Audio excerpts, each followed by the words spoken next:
The United Kingdom, the 1950s. A generation of artists who recorded the shocks of global war gives way to an explosion of new voices from across the British Isles, reinventing the arts and stitching together a richer, more diverse culture. It's an era where people are more subversive, they're less deferential. You know, Britain had a history of being an incredibly deferential society. That all starts to break down. You have new generations who are full of passion, full of anger, full of rebellion. What will be the world that follows? Who will inhabit it? The question of who is British and who isn't will be important. Change is just coming like an avalanche. Things cannot be ever what they were before.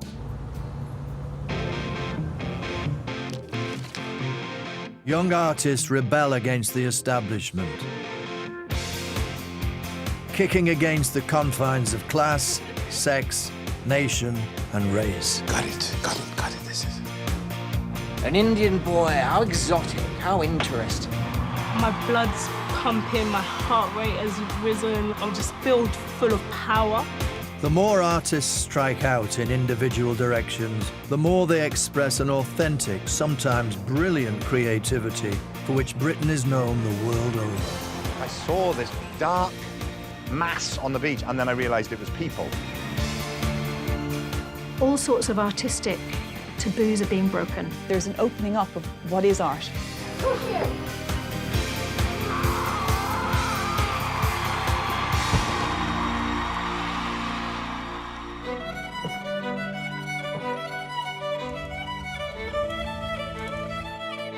This is the final chapter in an epic journey across 1,500 years, through 8 dramatic turning points of history, as contemporary artists and thinkers encounter artworks that defined their age. Man, can he paint? Exploring extraordinary creations from around the UK. I mean, if you imagine trying to make that, how do you begin? The work of past visionaries, mavericks, and rule breakers who responded to their times and shaped the future. Extraordinary drawings. This was a reviled insect. Tracing a story of creativity, revealing an alternative history of these islands, told through art.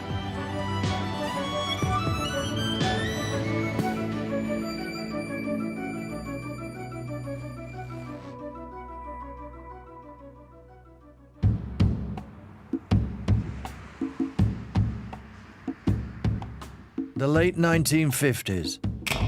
A bus driver's daughter from Salford, who's failed her 11+, throws a literary hand grenade into the heart of the theatre establishment. Well, are we going from the top? OK, from the top. Act 1, Scene 1. The stage represents a comfortless flat in Manchester and the street outside. Jazz music. Enter Helen, a semi-whore, and her daughter, Jo. They are loaded with baggage. Well, this is the place. And I don't like it. When I find somewhere for us to live, I have to consider something far more important than your feelings. The rent. It's all I can afford. You can afford something better than this old ruin. When you start earning, you can start moaning. Can't be soon enough for me. Chila Delaney's play, A Taste of Honey, brings the ordinary lives and previously unheard voices of working-class women to a mainstream audience. Sheila just kind of came from nowhere, aged 19, and went, hello, yeah, and women up north, this is what's going on with them. You're centuries older than him. Only 10 years. What use can a woman of that age be to anybody? I wish you wouldn't talk about me as if I'm an impotent, shriveled old woman without a clue left in her head. Just imagine it. You're 40 years old. I ought to be dead and buried before I reach that age. You've been living for 40 years. Yes, it must be a biological phenomenon. You don't look 40. You look sort of well-preserved 60. In the National Theatre's 2014 revival, Lesley Sharp played Helen, a single mother who lives in a rundown flat in Salford with her teenage daughter Jo, played by Kate O'Flynn. I loved playing her. We had such a good time. She's very funny, and also it's a very moving play too, I think. Jo gets pregnant via a black boy sailor, and that, at the end of the 50s, was very sort of unusual and frowned upon by a lot of people. And then the other thing is that Jo's best friend, who steps in to look after her after her boyfriend abandons her, is gay.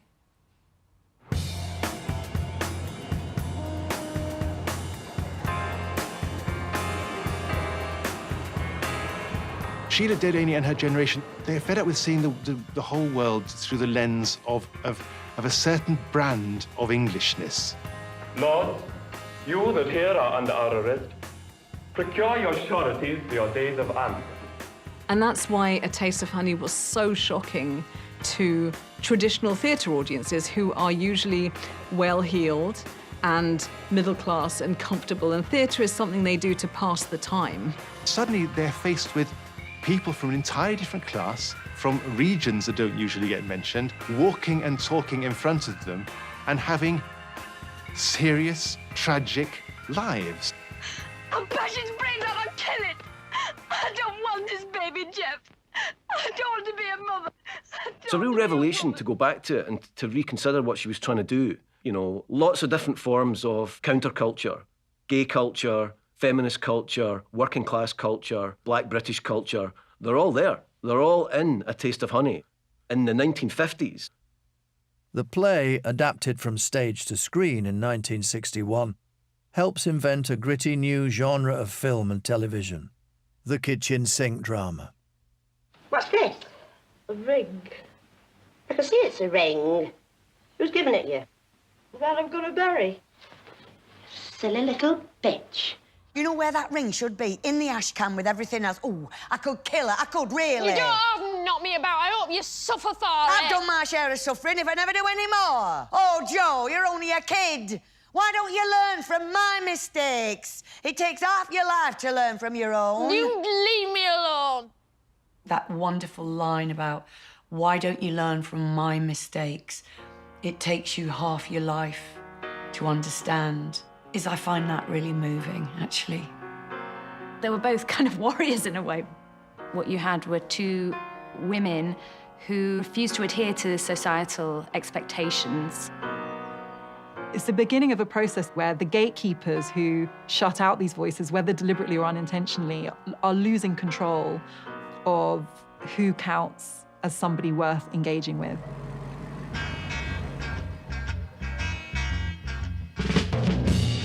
Sexually liberated, experimental and expressive, the new post-war generation comes of age in the 1960s, living to a pop beat.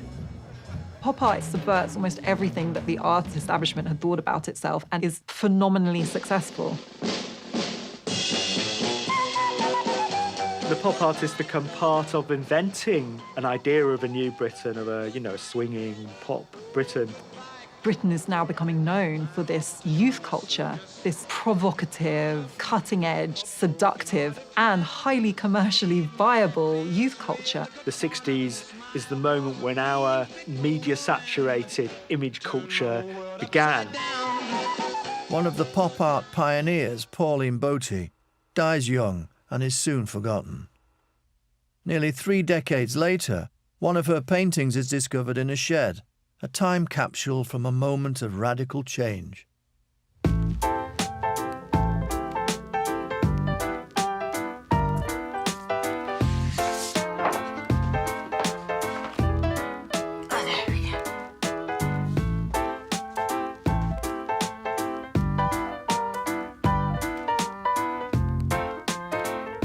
I love it.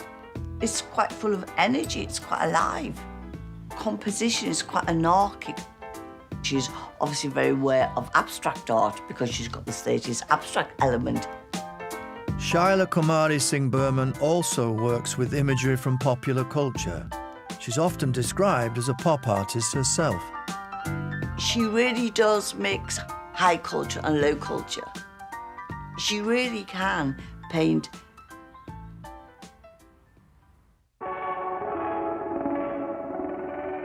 Countdown to Violence depicts shocking events from 1963.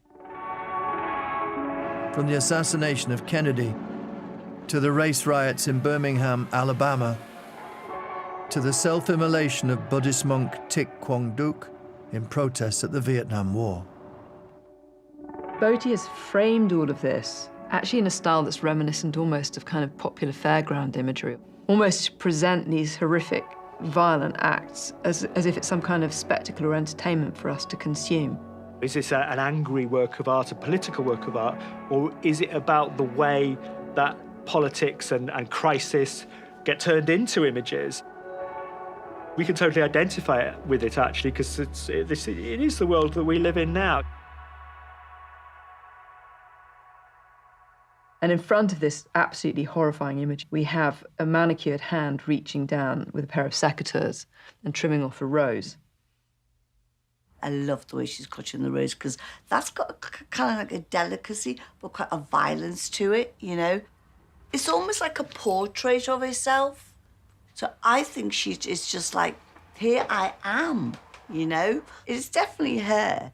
Come on, everybody, let's twist. Hey, hey, come on, everybody. While Boty's contemporaries David Hockney and Peter Blake become household names, Boty tragically dies at the age of 28, never to grow old and jaded, but overlooked for decades by a still male-dominated art scene.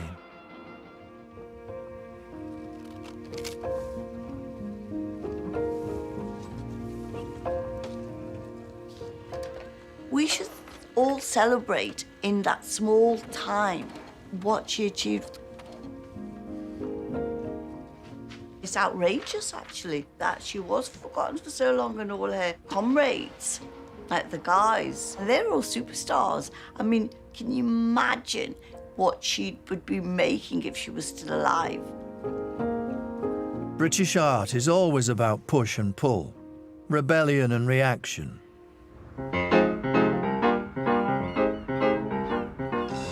As our pop culture seduces the world, other voices long for something they feel is being lost.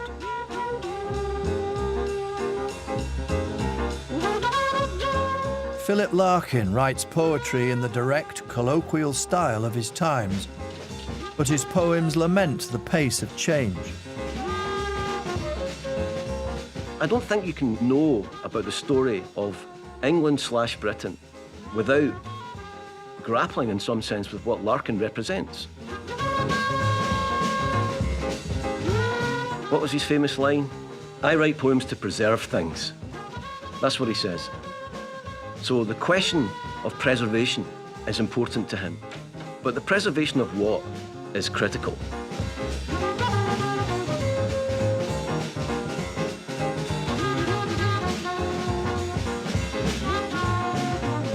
Going, Going, written here at Hull University, where he worked as a librarian, is Larkin's elegy to the English countryside. This, I think, is a first edition. It's sort of slightly falling apart, so I feel slightly worried about touching it. Not touching, you know, the Magna Carta here. I don't need the white gloves, but it still feels a little bit. I think one reason I like it is that I've always had a bit of a strange, romantic, over-romantic probably notion of the English countryside. And I'm from Jewish immigrant stock. I've lived my whole life in London, and I think it's something that appeals to me in quite a soft-hearted and sentimental way. I think Larkin, living here in Hull, was kind of obsessed with mundanity and with urban, gritty reality, and yet somewhere in him, in music, in water, and in the countryside, is an incredible lyric soul.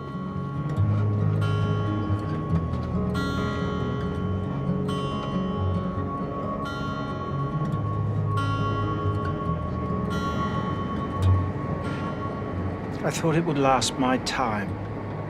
The sense that beyond the town there would always be fields and farms where the village louts could climb such trees as were not cut down.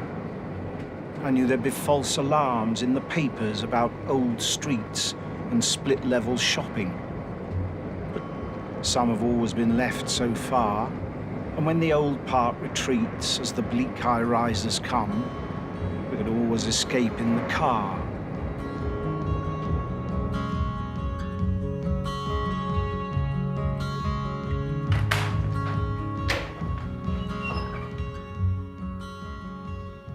So this is Philip Larkin's office.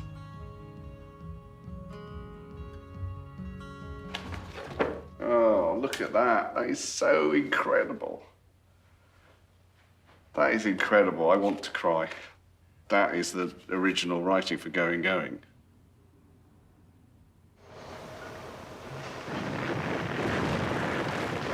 Larkin writes as the fabric of the country is transformed by planners, tearing down the old to make way for their new concrete Jerusalem. There's always this terrible pain in his writing and all this terrible yearning. The yearning in Going Going is a sense of his own life sort of ebbing away in tandem with this lyrical idea of England. It's about this sense that something is coming to close down all pleasure, all life, all freedom. It seems just now to be happening so very fast. Despite all the land left free, for the first time I feel somehow that it isn't going to last. But before I snuff it, the whole boiling will be bricked in, except for the tourist parts. First slum of Europe. A role it won't be hard to win with a cast of crooks and tarts. The poem is absolutely full of dread. It looks across at an England that is losing all of its romance and all of its history. Drop scones, country lanes, guild halls. There's this anxiety for a fading form of Englishness as he sees it. And that will be England gone. The shadows, the meadows, the lanes, the guild halls, the carved choirs. There'll be books that will linger on in galleries, but all that remains for us will be concrete and tires. Well, that was a prophecy, wasn't it? Because we are now just concrete and tires. He's aware that modernization was actually destroying something which could never be recovered, and that's what's so strong in Going Going. There's this idea that everything is going to the dogs, as it were. And he usually figures it through, the idea of pollution or garbage. I think you can map a kind of like fear of the other and some of that sensibility that comes through these poems. Larkin dies in 1985, and a few years later, his private correspondence is made public, and it reveals political views that appall many of his readers. I find the state of the nation quite terrifying. In a few years' time, we should all be carrying under our beds. Enoch was right. Can't see why you call him a fool. It's hard to know what to say about that as a fan of Larkin. People say, take Picasso off the walls. He was an incredible misogynist, and he was. There's really no getting around it. Caravaggio was a murderer. The crudity of the thought, the sheer unpleasantness of it, does make you think how many of these poems really are any good at all. I've certainly gone through phases of thinking, let's just forget old larks. I just do believe, and I think it's becoming increasingly unfashionable to believe this, that you do have to separate the artist from the art to some extent. The Trees, by Larkin, which begins, the trees are coming into leaf, like something almost being said. That line is very beautiful, and its beauty is not, for me, erased by reading the ugliness of that letter. That's all I can tell you. Larkin's attitudes are out of touch with the changing face of the country. By the mid-60s in Britain, you have a population which is changing. It looks different. Its histories are different. Its history is bigger. And there is an existential change in how Britain sees itself, how Britain feels about itself, what it means to be British. Many Commonwealth citizens arrive in Britain after the war, settle and raise families. Their children will grow up in the UK. But now we have new communities who feel British, but the individual stories and the collective story of those people has been left out. Notting Hill of the 1960s is seen through the lens of a trailblazing Jamaican-born photographer, Charlie Phillips, whose work has only recently been celebrated.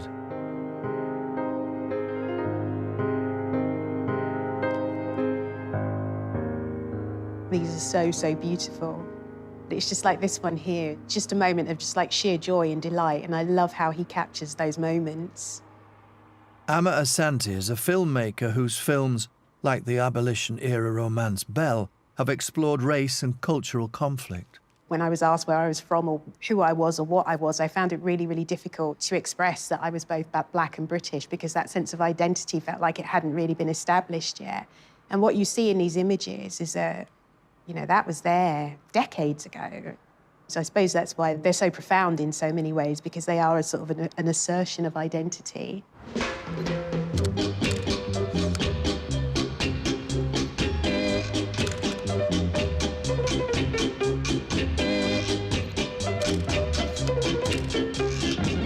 All right.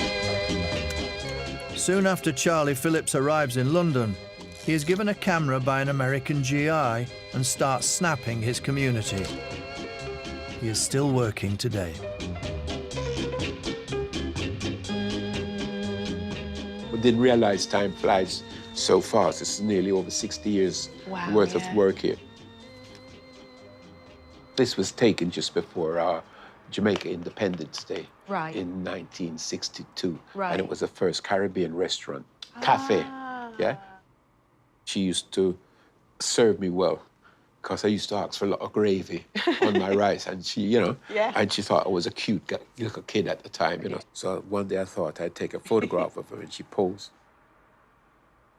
This is one of my all-time favourites, yeah.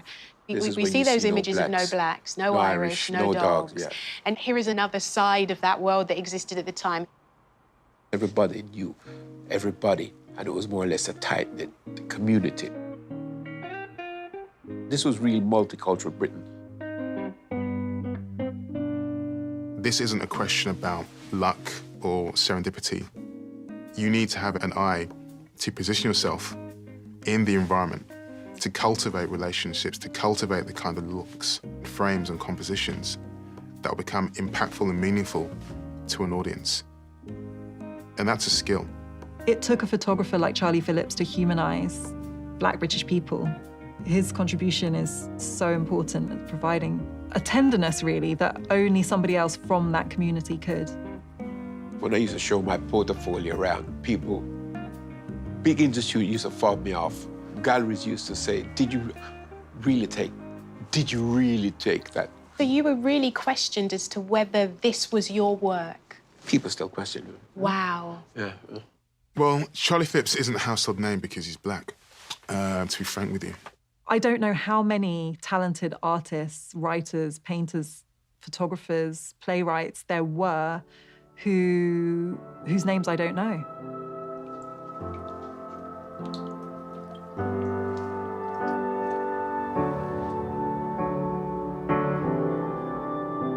Today, Charlie's work is collected by the nation's most prestigious institutions, including the V&A and the Tate, which both hold copies of his most famous image. Yeah, got it.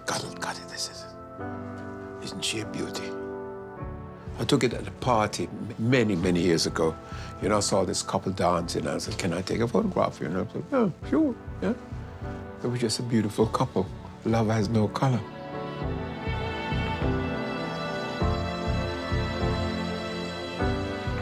You can see the promise, the love, the gorgeousness in their eyes, but there is an expression on the young Black man's face. There's a slight reservation as he looks at the lens. You can actually feel it. This was a vision of a changing Britain. Notting Hill at the time was synonymous with the Notting Hill riots that had taken place in 1958.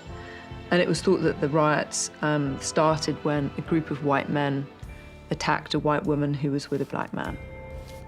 So it manages to capture the fear and hostility of that moment, that what they were doing was something audacious. So beautiful, isn't it?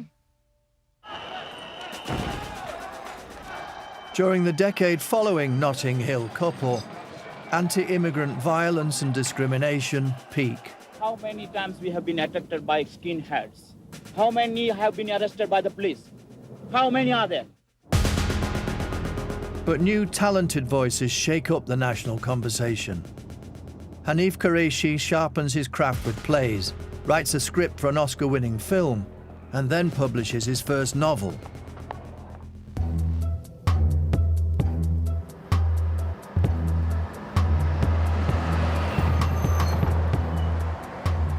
The Buddha of Suburbia is a story of a mixed-heritage teenager growing up in the suburbs of 1970s South London and longing to escape, while navigating race, different communities and identity.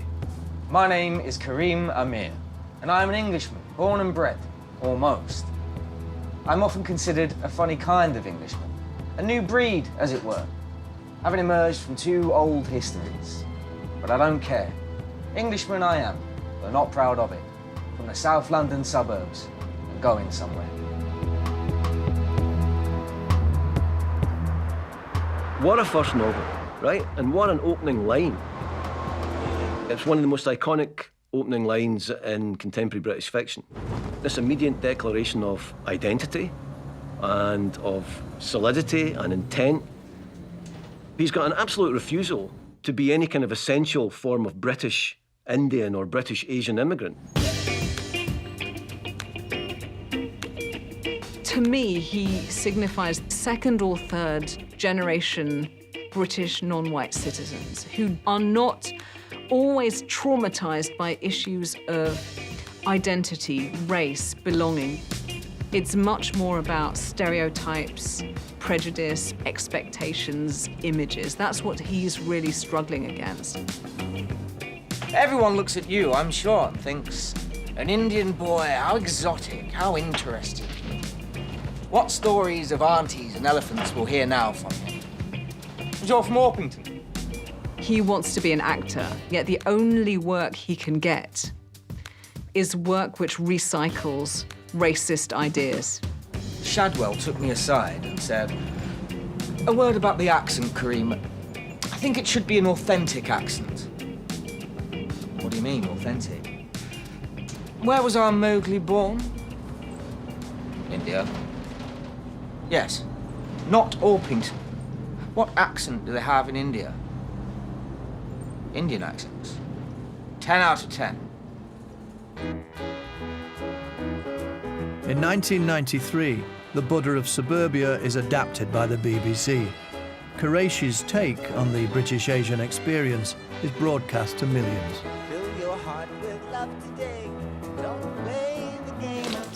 I found my little Mowgli at last. Sweet, but wholesome. Just ripe and ready to break through. Isn't he perfect?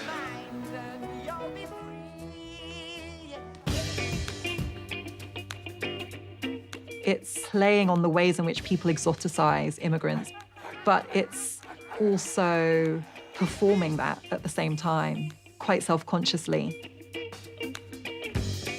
The second generation benefit from the struggle of our parents, and we have the luxury of now being able to critique the society.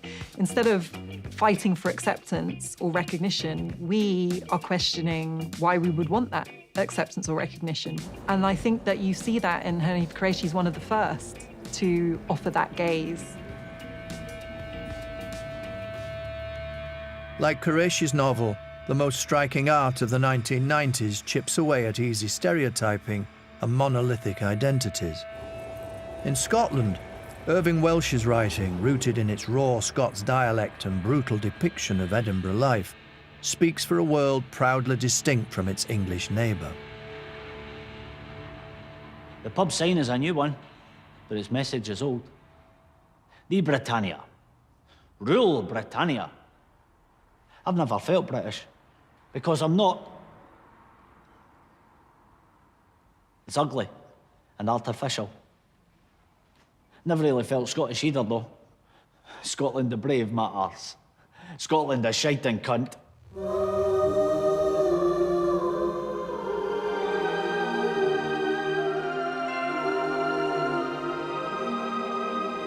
Immortalised by Danny Boyle's cult film, Irving Welsh's original book depicts the authentic voice of a Scottish underclass, drawing on his first-hand experiences of heroin addiction. It's all here, all within my sweaty grasp. Syringe, needle, spoon, candle, lighter. packet of powder. It's all okay. It's all beautiful.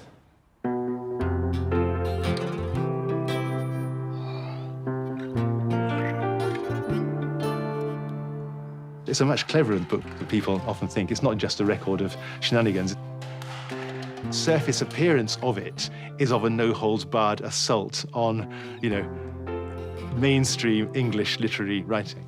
Welsh comes out of a new wave in Scottish writing from the West Coast that's very confident with dialect, with experimentalism. If you can't have a narrator who speaks in the language that the people you're writing about speak in and use every day, then you are excluding them from culture. It's no good blaming it on the English for colonising us. I don't hate the English. They're just wankers. We are colonised by wankers. We can't even pick a decent, vibrant, healthy culture to be colonised by. No, we are ruled by effete arseholes. The main character, Renton, speaks for many in Scotland who are left jobless after the winding down of big industries in the early 80s. Many blame Margaret Thatcher for the economic woes and feel detached from the consumer boom down south. Renton has a problem because he's alienated from family, from country, from friends, and the consumer world is part of that. I mean, he's consuming drugs, but other people are obviously consuming washing machines, cars, mortgages, and so on, as the famous passage has it.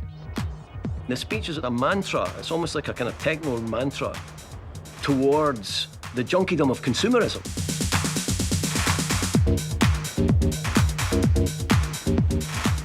Choose us. Choose life. Choose mortgage payments. Choose washing machines. Choose cars. Choose sitting on a fucking couch watching mind-numbing and spirit-crushing game shows stuffing fucking junk food into your mouth. Choose rotting away, pissing and shiting yourself in a home, a total fucking embarrassment to the selfish fucked up brats you've produced. Choose life. Well, I choose not to choose life. Welsh's success helps swell a growing tide of Scottish nationalism. Trainspotting comes just at that moment when what we now see in retrospect, the meteoric rise of the SNP. Oh yes, for a fair and more socially just Scotland. There's an argument critically about whether or not the massive success of the new wave of Scottish writing that Welsh is part of contributes to that assertion of autonomy. Britishness is a thing to kick against in Trainspotting. In fact, it's a thing to kick, you know, like the junkie kicks heroin.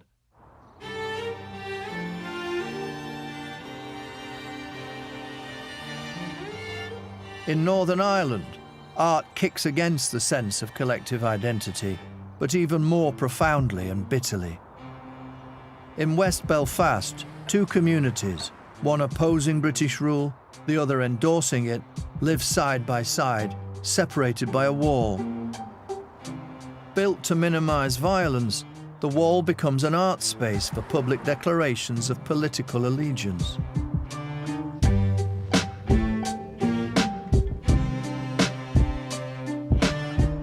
The lines themselves represent division, and they represent a real polarisation of populations.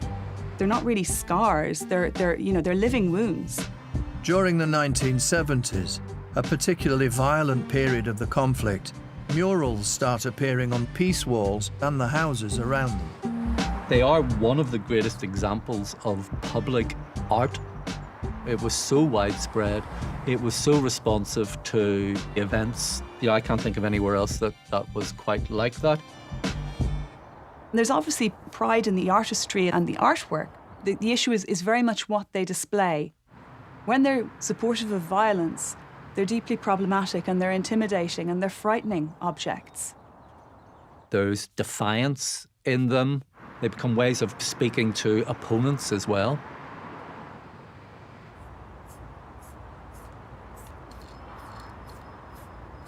Emick is a leading artist in Belfast's thriving street art scene. My earliest memories of the Troubles was going to my grandparents' house every Sunday, and we would get stopped on the way by the army. I'll never forget it, it was just something that's etched into my memory. Mural art is ingrained in the identity of the people here. And the artists that are practicing today that are my peers, we've all become artists and street artists because there is that rich history and space for us to practice in.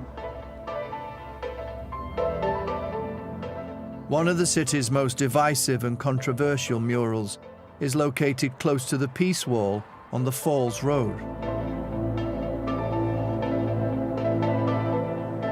The mural shows provisional IRA member Bobby Sands, venerated by many Republicans as a martyr to their cause.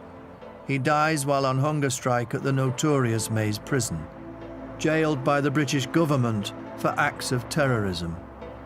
Quite a warm image, you know, it's an image of a young man smiling, first of all. It's trying to tell a human story, a story of a man or a group of men's fight for recognition, men that are trying to break free from what they see as an oppressive state. On both sides of the conflict, figures classified as terrorists are reframed as heroes. In the Loyalist area off the Shankill Road, this mural depicts 5 paramilitaries, members of the illegal group the UVF, who met violent deaths between 1973 and 1978. They're sort of presented in almost like a movie posters type of style, you know.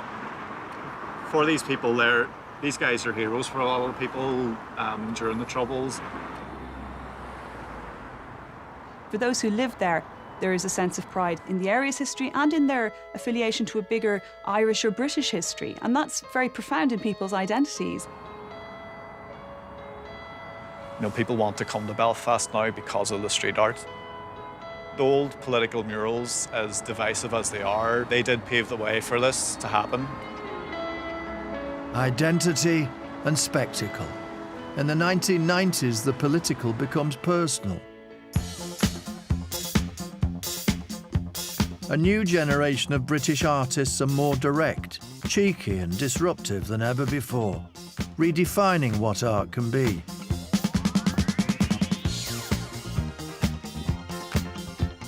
Tracy Emin brings emotional vulnerability into her art, inviting everyone into her world. And there's been artists who've talked about their own lives before, but when Tracy Emin leapt onto the scene, there was a particular kind of raw intensity and directness to the way that she does this. She said, well, if Damien Hirst can put a shark in a tank, I can put myself on display. Her raw material, her found object, if you like, was herself.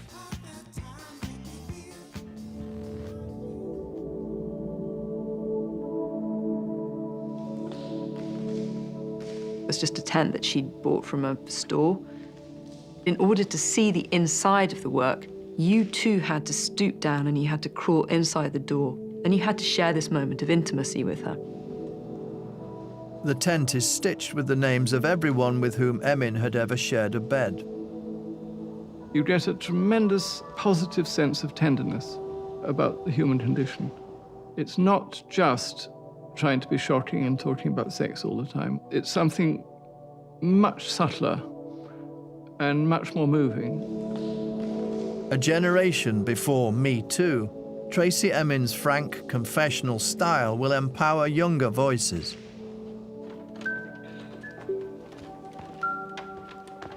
Inspired by Emin, artist Liv Winter explores their personal experience of class inequality and gender identity. She definitely wrestles with what it means for her to be a woman, and I guess for me as a non-binary person, I've wrestled with that concept for such a long time. Alongside Emin's loves, past and present, the names on the tent refer to her personal traumas, from 2 abortions to incidents of sexual assault. Her work really spoke to me as a 14-year-old child going through a lot of really difficult stuff. I had experienced a lot of sexual violence even at that age, and I just remember thinking, I can't believe that this is art. It's interesting to have this practice that is around textiles, which is so directly linked to the home, to then build this tent, this home that doesn't actually give us safety or structure, and is there perhaps as an emergency place to reside and live. That's quite a beautiful statement to make about what she's been through. To some people, it seemed like sheer sensationalism, self-exploitation, or you're just, doing it for the shock value. She was seen as being this poseur. She was made a spectacle of. She wasn't taken seriously, and she talked about her pain openly, over and over again. There's about 95 names in the tent, and there's about 95 names here. So I don't know who's going to come up, but whoever comes up, I'm going to talk about them. So. Brits have a real issue with emotion. We're really not comfortable with it. And I think Emin was part of this stirring that was happening in the 1990s. Somehow I found myself in the back of a van being driven to Teddington. They actually spiked me with acid, and I didn't know about it. And then he had sex with me, so I think he goes in the trunk section. I think Emin was offering herself as this kind of totemic figure, experiencing terribly painful things. Women's experience wasn't something to be brushed aside. This was the material for great art. It was important stuff.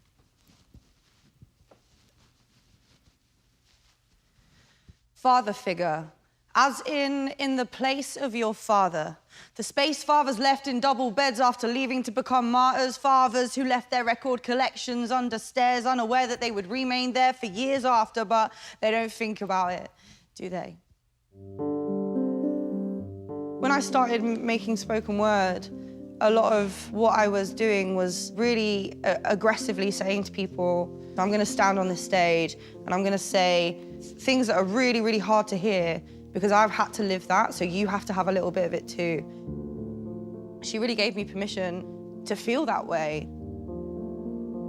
In this moment now, when authenticity is suddenly very important, and also when people want to talk about abuse and power and trauma, well, Tracey Emin, yeah, she's been doing that since the beginning. She has emerged as the great artist of that generation, I think. This new wave of distinctive British art coincides with a buzz of inventiveness in fashion, film and music.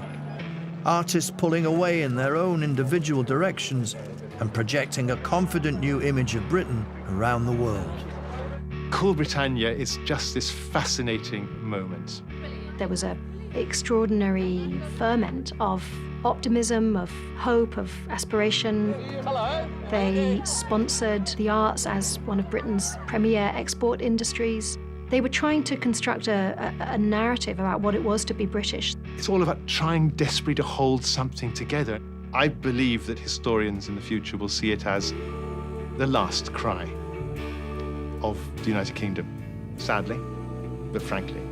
It appears to be a celebration. It's more of an elegy, as it turns out. Away from the glamour, a jobless single mother produces what becomes the most successful cultural export of this era. It blends Blairite progressive politics with the kind of traditional vision of Britain the world wants, steeped in mythology and the past.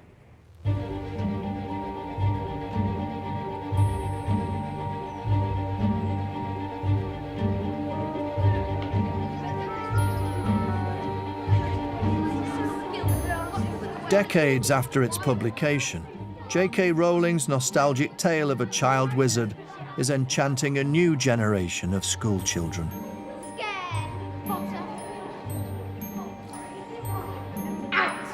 Harry Potter is about a boy called Harry Potter who lives a perfectly normal life with his aunt and uncle.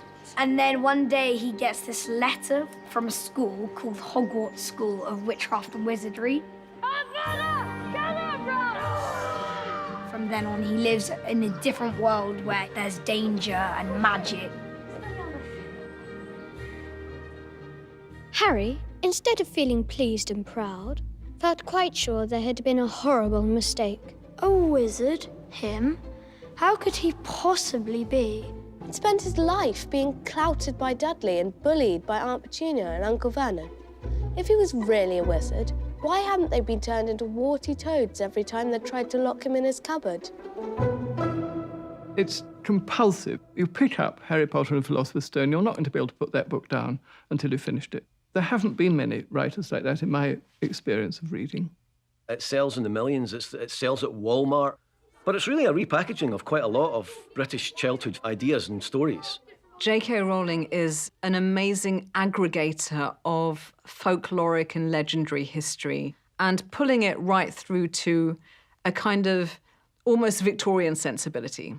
The boarding school, the solidity of meat and potatoes, the weird English fascination with folklore and magic. You'll get your first shots at Hogwarts in a sec, Hagrid called over his shoulder. Just round this bend here. Perched atop a high mountain on the other side was a vast castle with many turrets and towers. It does hark back to a certain kind of fantasy of a Britain or an England, which is a sort of safe, predictable space. It seems to be, it is overtly very liberal. It has multicultural characters. It's all about good people being good. It seems to be even anti a class system, but underneath it all, the story is about an elite boarding school being defended and being successfully defended. Old ways are good in Harry Potter, all of them. It's clearly small c conservative.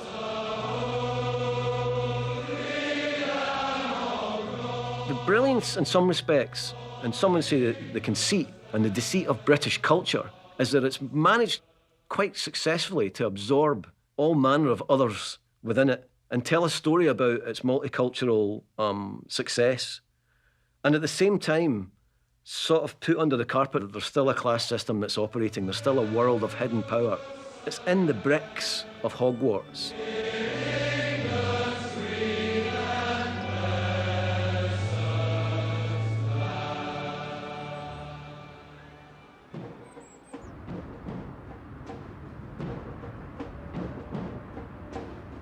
As the new century dawns, the pull of tradition combines with the march of technology to create new artistic possibilities. The Passion of Port Talbot is an ambitious 3-day performance of the Easter story, reimagined as a medieval mystery play. With a Hollywood star in the lead, 1,000 locals organising online perform across town, and the rest of the community joins in.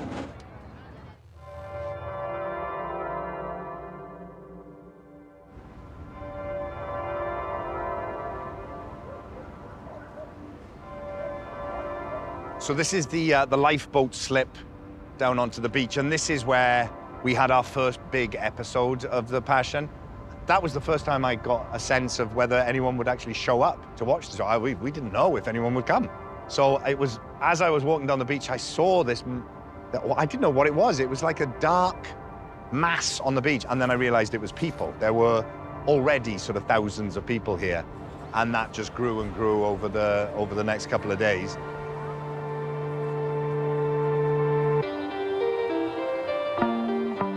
Passion of Port Talbot is the culmination of a tradition of Welsh theatre, of involving the audience, taking that to a whole new level.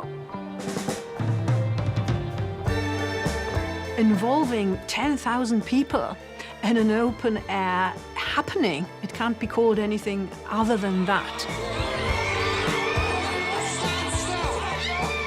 Warning you! Stay back! Nobody move! A steel town facing economic pressures since the 1980s, Port Talbot was Michael Sheen's childhood home. We as a town were always kind of looked down on.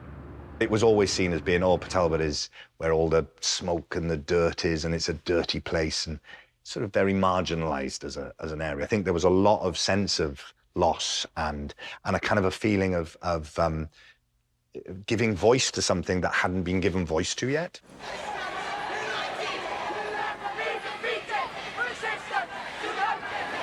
Michael Sheen's Christ figure is a local teacher, leading the resistance to a heavily armed multinational corporation. We'll continue. Looking out for your future. Thank you very much. The event was deeply engaging, so much so that it blurred the boundaries between the real life in Port Talbot and the fiction of the play. So this car park was absolutely packed with people. And so there were like sirens and flashing lights and people going mental. It was like a riot. Everyone in the crowd were actual audience, but they were the show. They were the show that night.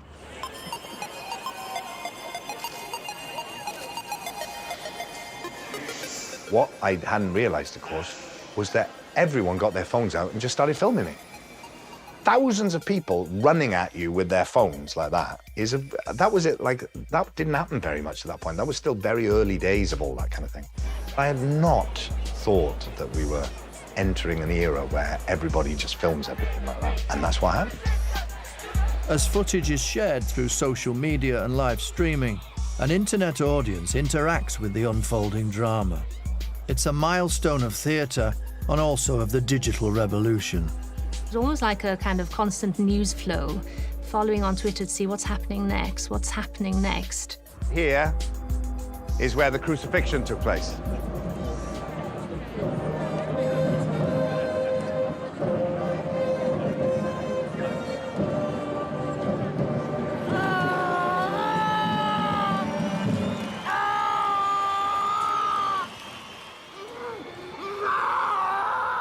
I had listened to people and asked them what they had lost or who they had lost.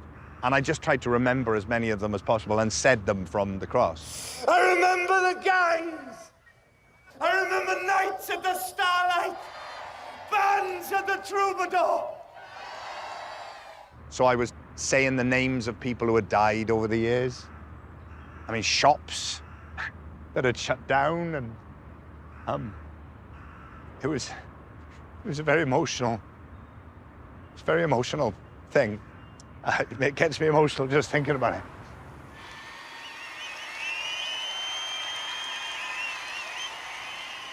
It left Port Talbot differently. It left the town welded together, that steel town. It was an event that really, I think, attests to the transformative power of art.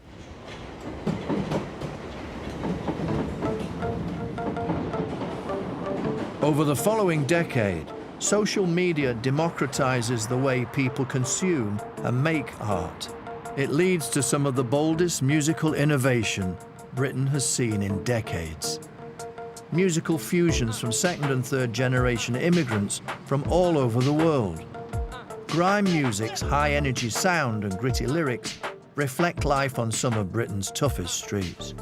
11 years old when I started, Brampton Manor in the playground, writing my bars in my lessons, don't stop work 24/7. Worked him in Greengate with a few teammates outside of the Greengate pub, and none of your man them seem like bugs. No, that I'll eat your ring like bugs. No, it's almost like how pressure creates diamonds. If you strip things away from people, somehow not only do they survive, but they find a way of thriving. Shunned at first by the music establishment, grime artists use online platforms and pirate radio to bring their music to the mainstream. A 26-year-old Londoner is set to make history, the first black British solo artist to headline the nation's most prestigious music festival. I just remember this kind of hushed crowd, and I think everyone was thinking, what's going to happen? What is this going to feel like for Stormzy to headline the Pyramid stage? Yo, Zed on production. To say 1, 2, 3, go! Paintings on my WhatsApp and my iPhone too. The brown skin girls and the white ones too. Girls love me and I love them too. I was on the roads when Dizzy made. I love you. Deanna Rodger is one of Britain's leading poets and a former UK slam champion. I mean, look at him. Do you know what I mean? Like, every part of his body is there, present, holding that space. It's massive what he did. Like, that's a grime artist at Glastonbury headlining.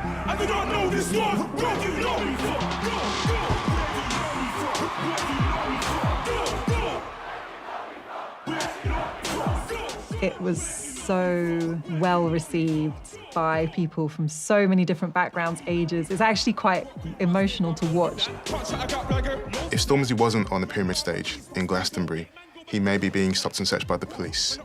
He may be experiencing the habitual racisms and harassment that he speaks about in his music.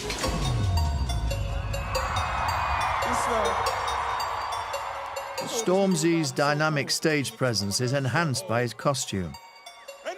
A stab-proof vest designed by artist Banksy. Yeah, of course he's gonna wanna come out armoured up. Like, if I was wearing that and I'd come out, I'd have felt so powerful. I'd have felt endorsed by Banksy, who's like this universally loved artist whose art speaks on controversial issues and taboos and who brings like these subcultures into the light. The Union flag has been controversial because it sort of speaks to an imperial past that a lot of people are very uncomfortable with. So he's wearing the Union Jack and he's saying, my presence here is not optional and I'm not asking for your approval and I don't need your permission. I am here. And also saying, whatever you think Britishness is, it includes me. This is a part of our history, do you know what I mean? This is how cultures have come together and created a sound that have produced an artist like this. And that's something to be so proud of. Glastonbury 2019. Britain's always been a creative place. It's always been a place where different waves of immigrants have come and reinvented themselves, brought their traditions, their worldviews, and innovated it into something new. That's been the story for millennia. Through 1,500 years, turbulence and ceaseless change have been key to our creativity. Art that brings us together and celebrates our differences. Moulded by new technologies, craft, humour, a malleable language, flair and daring. Works with the brilliance that shines through time, making us who we are, telling us who we might become. If we cherish the really unique environment we've created here, unwittingly in many cases, we have a chance at continuing to offer something to the world. We are in a situation as interesting as we've ever been, and it's one that's going to create something as new and as unexpected as what came about in the Middle Ages. Hold on to your hats, right? I mean, like, you know, the next 20, 30 years is going to be something else.